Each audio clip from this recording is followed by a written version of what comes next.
El hombre en busca de sentido. De Viktor Frankl. ¿Te has preguntado cómo una persona puede soportar hambre, frío, miedo, muerte y sobrevivir? Es difícil de imaginar.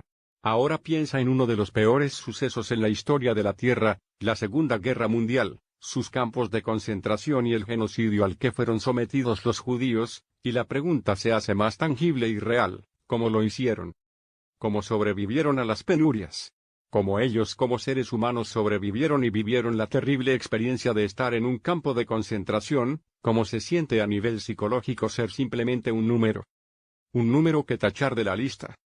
El hombre en busca de sentido es una maravillosa obra literaria en forma de ensayo, que de manera honesta, franca y esperanzadora te da una mirada a la realidad de vivir en un campo de concentración, al hecho de sobrevivir a una experiencia macabra, inhumana y denigrante. Hoy nos adentraremos en este gran libro que, sin duda alguna, cambiará tu visión de la vida. El hombre en busca de sentido es una obra literaria del tipo ensayo. Fue escrita por el psiquiatra alemán Viktor Frankl en el año 1946 en Austria. Esta obra tenía la intención de introducir al mundo lo que el psiquiatra Viktor Frankl llamó logoterapia. Este libro, antes de llegar a tus manos, no era nada parecido a lo que has leído. Adentrémonos en su historia. La curiosa historia detrás de El hombre en busca de sentido. El mismo Frankl estuvo recluido en los campos de la muerte nazi. Durante su estadía se dedicó a estudiar el comportamiento de los hombres en esta precaria situación. De estas experiencias nació el libro, Un psicólogo en un campo de concentración. Fue un libro con poco éxito, no convenció mucho a la audiencia, solo se vendieron algunos cientos de copias y fue catalogado como un libro enfermo, es decir, un libro sin posibles lectores. Sin embargo, gracias al profesor Gordon Allport, quien pidió a Govin Staer, director de Bacon Press, publicara nuevamente el libro, a lo cual accedieron de mala gana con una única condición: que Frankl añadiera a su relato autobiográfico una exposición breve de la logoterapia y el análisis existencial. Fue así que vio la luz El hombre en busca de sentido.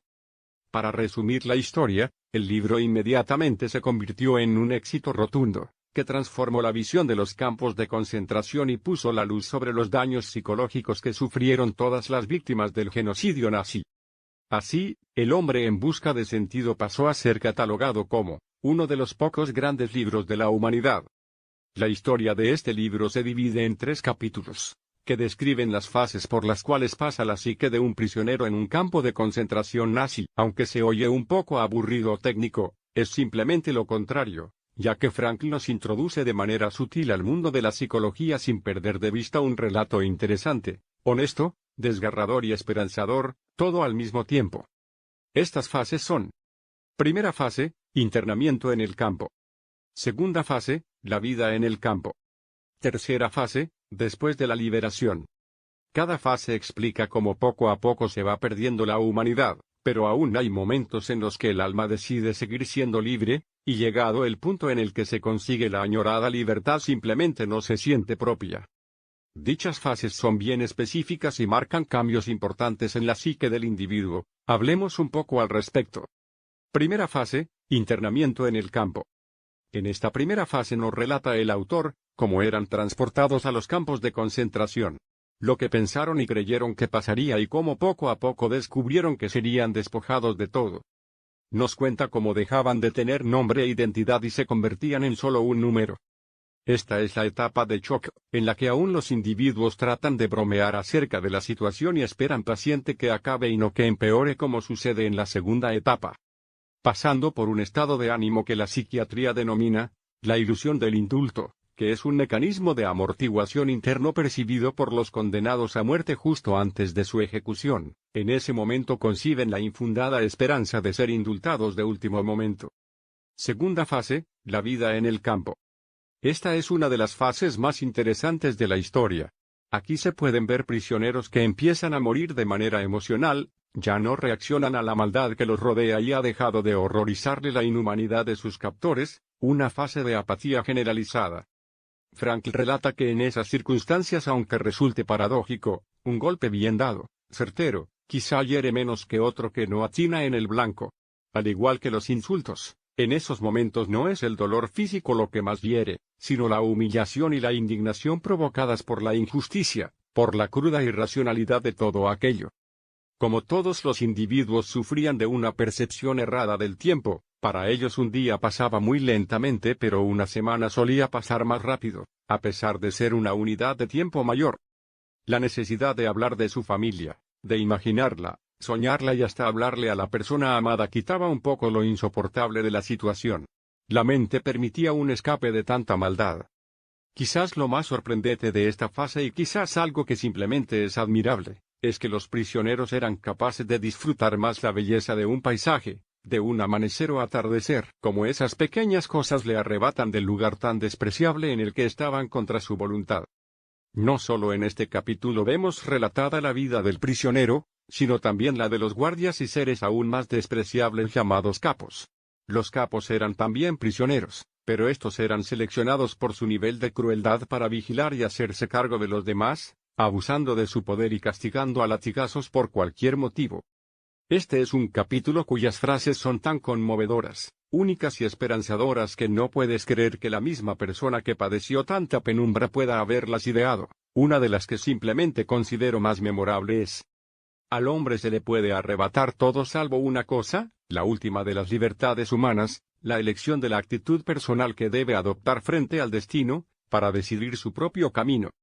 Frank tuvo la oportunidad de escapar, pero decidió mandar sobre su destino. Permaneció en el campo de concentración, y cuidó de sus pacientes. Tercera fase, después de la liberación. Luego de una segunda fase que nos lleva a la liberación de los prisioneros, este entra en una etapa de despersonalización. Simplemente no se puede creer lo que está ocurriendo y todo ha perdido el color. Prisioneros que añoraban su libertad, pero cuando la tuvieron simplemente no sentían felicidad. El daño, la deshumanización y las vejaciones penetraron el ser humano y volver a lo que eran parecía imposible. Habla de las diferentes reacciones frente a la libertad y cómo muchos prisioneros actuaron. Frankl en este punto nos habla de una reinserción a la sociedad dura y difícil, sobre todo para aquellos que simplemente la guerra despojó de todo.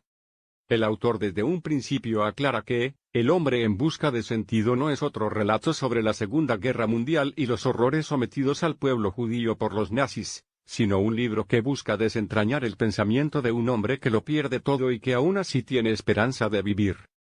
No se profundiza en los hechos tan oscuros y macabros que ocurrieron, ya de eso se ha hablado muchísimo, pero lo que Frankl rescata es tan poco explorado que captura al lector. El autor simplemente explica cómo alguien al que le han quitado todo aún consigue las fuerzas para soñar, vivir y hasta cómo mantiene su dignidad y su espíritu íntegro al encontrarle sentido a su sufrimiento. El autor en este libro muestra lo mejor y lo peor del ser humano. Hay momentos en los que te indignas, otros en los que te cautiva, unos en los que lloras, pero sobre todos hay momentos en los que te pones en los zapatos del prisionero y siente la emoción descrita por el autor tan vívidamente, que es sencillo comprender lo que te desea explicar. De acuerdo con la logoterapia, la primera fuerza motivante del hombre es la lucha por encontrarle un sentido a su propia vida. Este sentido es único y específico, en cuanto es uno mismo y uno solo quien ha de encontrarlo, únicamente así el hombre alcanza un fin que satisfaga su propia voluntad de sentido. Viktor Frankl. Un libro recomendado no solo para los amantes de la psicología, sino para aquellas personas con el alma sensible para entender desde un punto de vista tan personal una experiencia tan conmovedora. Sin duda alguna, El hombre en busca de sentido es un libro que vale la pena leer. Como siempre, muchas gracias y hasta la próxima. Recuerda suscribirte a nuestro canal.